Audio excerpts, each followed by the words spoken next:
মুখ্যমন্ত্রী রাজ্যে তিনি যে কোনো জায়গায় যেতে পারেন। আমরা ভারতীয় হিসেবে প্রত্যেকের জায়গায় যেতে পারি, এটা নিয়ে কোনো সমস্যা নেই। বিষয়টা হচ্ছে যখন সন্দেশখালীর মা বোনেরা অত্যাচারিত হচ্ছিল দীর্ঘদিন ধরে, তাদের জমি লুট হচ্ছিল, শারীরিক অত্যাচার হচ্ছিল, তাদেরকে মাঝরাত্রে পার্টি অফিসে নিয়ে গিয়ে পিঠা তৈরি করা হতো, সেদিন মুখ্যমন্ত্রী যাননি।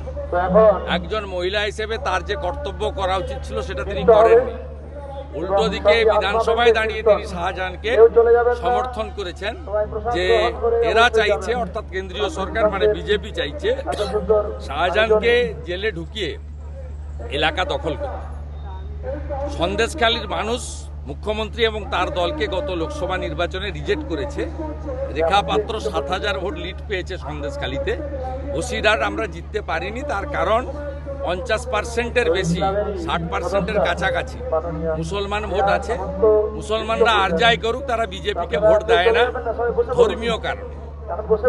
হিন্দুরা ভোট দেয় উন্নয়নের জন্য, ধর্মীয় কারণে নয়। হিন্দুরা বিভক্ত হয় আর মুসলমানরা মোদিজির রেশন নেয়, মোদিজির ভ্যাকসিন নেয়।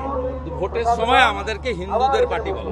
সুজয় মাস্টার তৃণমূলে যোগদান করেছেন, সুজয় মাস্টার উনি টিএমসি, উনি লোকসভা ভোটেও টিএমসি করেছেন। উনি প্যারা টিচার সংগঠনের টিএমসির নেতা। তিনি আমাকে 5 দিন আগে একটা হোয়াটসঅ্যাপ মেসেজ করেছেন, আমার কাছে গোছানো আছে। বলেছে আমি চাপে পড়েছি। আমি ওনাকে বলেছি আপনি নিজের সিদ্ধান্ত নিতে পারেন, তো হিন্দুদের ক্ষতি হবে এমন কোনো কাজ করবেন না। নন্দীগ্রামে বোমা উদ্ধার হয়েছে আজকে, ভয় দেখাচ্ছে। মামনি জানা, যাকে 8ই ডিসেম্বর জিহাদিরা বোমা ছুড়েছিল, এবং যেহেতু মামনি জানা কলকাতা হাইকোর্টে গেছে, 8ই ডিসেম্বরের বোমা বিস্ফোরণের ঘটনায় এনআইএ তৃণমূলের 47 জন গুন্ডা জিহাদি আসামি, তারা ভয় দেখানোর জন্য এই কাজ করেছে। মামনির উপর এই আক্রমণ আগেও হয়েছে। মামনির স্বামী অবসরপ্রাপ্ত সামরিক কর্মী। মামনিরা, রেখাপাত্ররা ভয় করার মহিলা নয়। এদের 1000 টাকার লক্ষ্মীর ভান্ডার দিয়ে কেনাও যায় না। ভুল জায়গায় হাত দিয়েছে। নন্দীগ্রামের হিন্দুরা মমতাকে হারিয়েছে। অভিজিৎ গাঙ্গুলিকে 8000 ভোটে লিড দিয়েছে নন্দীগ্রাম থেকে। একটাও হিন্দু নন্দীগ্রামের মমতাকে এবং তার পার্টিকে, এটা মুসলিম লীগ, তৃণমূল মানে মুসলিম লীগ, তাকে কেউ ভোট দেয় না, হিন্দুরা দেবে না। কাঁথি সমবায় নির্বাচন দাবিতে বিজেপি ভোটে লড়াইনি।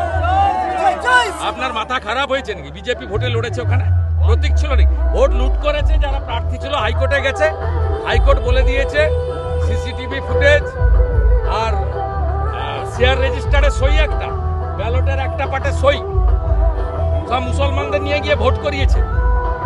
কোনো হিন্দুকে ভোট দিতে দেয়নি। ভোট বাতিল হবে কন্টাই কোঅপারেটিভ ব্যাংকে। বিজেপি লড়াইনি, কিন্তু যাদেরকে হারিয়েছে জোর করে, এই দৃশ্য আমরা দেখিনি। এই ব্যাংক মমতা ব্যানার্জি বা তার পৈতৃক সম্পত্তি নয়। 1945 সালে 5 জন স্বাধীনতা সংগ্রামী বানিয়েছিলেন। শেষ প্রশ্ন, বাতিল হবে তো ছেড়ে দেওয়ার কোনো সিন নেই। দাদা মালদার গ্রাম পঞ্চায়েত